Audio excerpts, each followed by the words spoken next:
An elderly gentleman had just picked up his shiny new Corvette convertible. Feeling like a teenager again, he decided to test what the car could do. As soon as he hit the highway, he pressed the gas. 80 mph, then 90. The wind rushing through the few silver strands left on his head. He was loving it. But in his rear-view mirror, red and blue lights lit up. A state trooper was hot on his tail. Instead of slowing down, he panicked and hit the gas even harder. 100, then 110, 120. Suddenly, reality set in. What am I doing? I'm a grandfather, not a getaway driver. He eased off the pedal and pulled over. The trooper approached, shaking his head, and said, "Sir, my shift ends in half an hour, and it's Friday. If you can give me one reason, just one, that I've never heard before for why you were speeding, I'll let you off with a warning." The old man chuckled and said, "Well, officer, years ago, my wife ran away with a state trooper. I thought you were bringing her back." The trooper paused and then burst out laughing. "Have a great day, sir. Drive safe." The housemaid politely approached her madam and said, "Ma'am, I think I deserve a raise." The madam crossed her arms and replied, "All right, give me 3 good reasons why I should increase your salary." The maid smiled and said, "First, I cook better than you."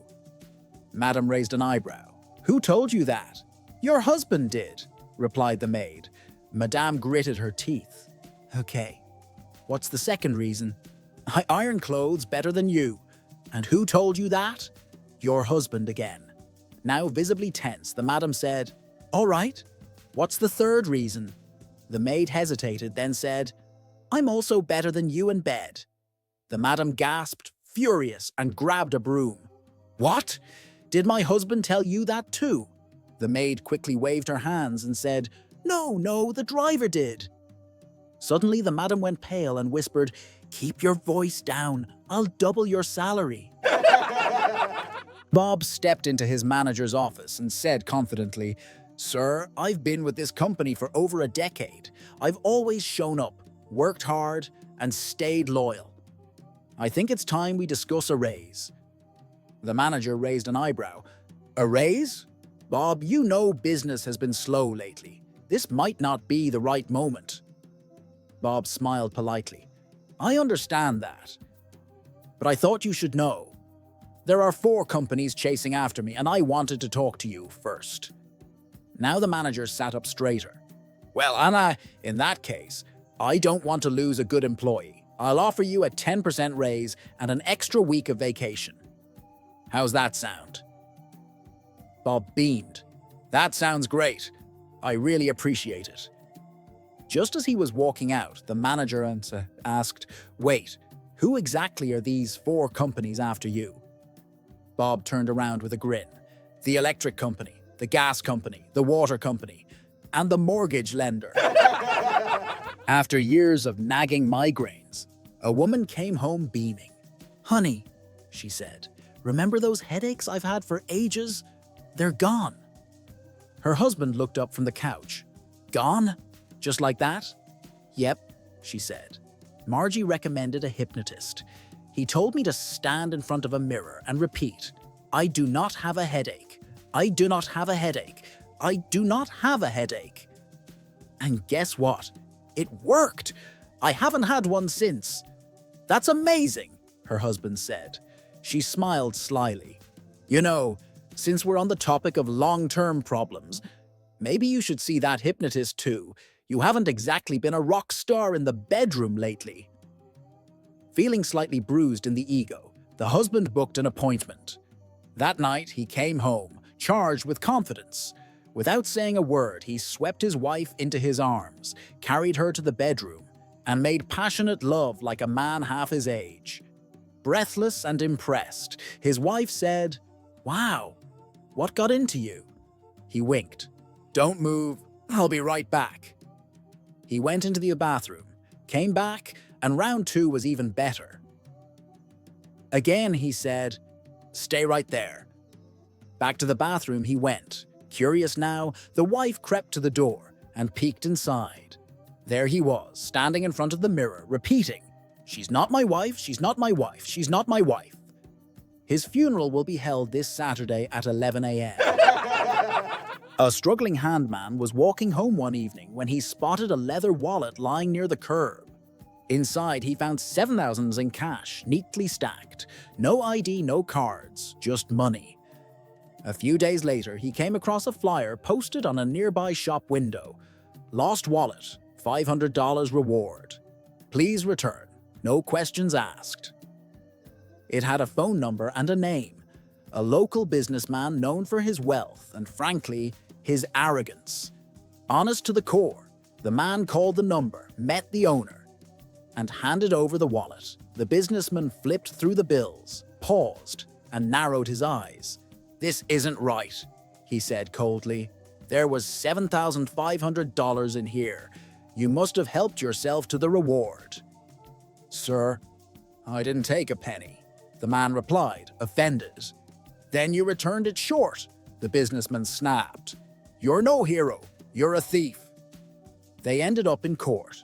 The poor man told his side of the story first, how he found the wallet exactly as it was and chose to do the right thing. Then the businessman stood and ended his speech with smug confidence. "Your Honor, I trust that a man like you will believe someone like me." The judge nodded. "Of course I do." The businessman smirked. The poor man's heart sank, but then the judge reached over, took the wallet and handed it back to the poor man. "Your Honor, what are you doing?" the businessman protested. The judge looked him in the eye and said calmly, "You are an honest man, correct? And you say your wallet had $7,500 in it?" "Yes, exactly." "Well, this wallet only has 7,000, so clearly it's not yours." The courtroom went silent. "If this man," the judge continued, pointing to the poor man, "were a thief, he never would have returned it at all, which means the real owner may still be out there. Until someone comes forward with proof, this wallet stays with the man who turned it in." "And what about my money?" the businessman cried. The judge shrugged. "We'll just have to wait until someone finds your wallet." A slick city lawyer took a weekend trip to the countryside and decided to try his hand at duck hunting. After a lucky shot, the bird dropped into a field just beyond a barbed wire fence. As the lawyer climbed over to retrieve it, a weathered old farmer pulled up on a tractor and called out, "Hey there, what do you think you're doing?" "I shot a duck," the lawyer said confidently. "It landed over here, so I'm going to get it." The farmer shook his head. "This here's my land. That duck's mine now." The lawyer scoffed.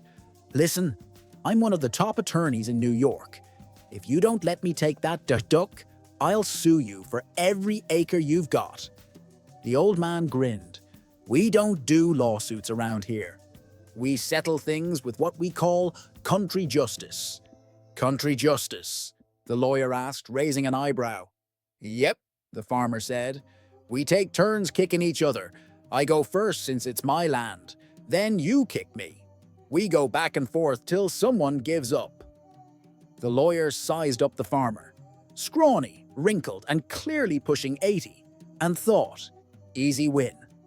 "All right, you're on." The farmer stepped down from the tractor, walked up slowly in his muddy, steel-toed boots, and without hesitation, delivered a thunderous kick straight to the lawyer's groin. The attorney collapsed, gasping in pain, eyes watering, face first into a fresh pile of cow manure. After a minute, he staggered to his feet, barely standing. "All right," he wheezed. "Now it's my turn." The farmer chuckled and waved him off. Never mind. I give up. You can keep the duck." "My girlfriend told me we needed a dog for home security." "You know," she said, "something big and scary that'll keep bad guys away at night." So I took her to this fancy pet store. They had every breed you could imagine. German Shepherds, Rottweilers, even a poodle that looked like it drove a Tesla. Then she saw him. A chubby dog with a beard and a belly like he just came back from an all-you-can-eat buffet. She squealed, "Oh, he's so cute. I want this one." I looked at it. "Babe, why does this dog have a full-grown beard?" She didn't care. She was already hugging it. The seller stepped in and said, "His name's Doggy. Top-tier protection dog. But he's got needs." "What kind of needs?" I asked. "Well," he said, "Doggy eats 2 full rotisserie chickens a day. Breakfast, 1 large tub of Greek yogurt. Lunch, chicken fried rice, extra spicy. And at night, both of you need to massage his belly until he falls asleep. That's his routine." I blinked twice. "Sir, is this a G or a spoiled celebrity?" "How much?" I asked carefully. He smiled. "Just $2,000. That's a deal." My jaw dropped. "You want me to drop $2,000 on a dog with a beard and a massage schedule? My girlfriend's student loans aren't even that high." But she gave me that puppy eyes look, so of course. I keefed. We took Doggy home. That night, she followed all the instructions, cooked his chicken, gave him yogurt, even turned on some spa music while rubbing his stomach. Doggy cleaned his plate like it was Thanksgiving dinner and laid down like a satisfied king. Then, I had an idea. Why wait for a real burglar? Let's test him. I still had some leftover 4th of July fireworks in the garage. I grabbed one, snuck out, and lit it up. Boom! Pop, pop! The fireworks went off like a mini war zone. Guess what Doggy did? He didn't bark. He didn't growl. He passed out. On the lawn. Straight up fainted like a Victorian lady in a drama movie. My girlfriend screamed, "Doggy, wake up, it's just fireworks!" She was in tears, holding him like it was a soap opera. I said, "You're crying over a dog that eats better than me and faints over noise?" Next morning, while she was still sleeping, I carried Doggy to a guy downtown who loves big dogs. Sold him for $10 and a large coffee. He even gave me a fist bump. I used the $10 to buy ice cream for my girlfriend. Vanilla. Double scoop. And that, ladies and gentlemen, was the end of Doggy the beard-wearing guard dog.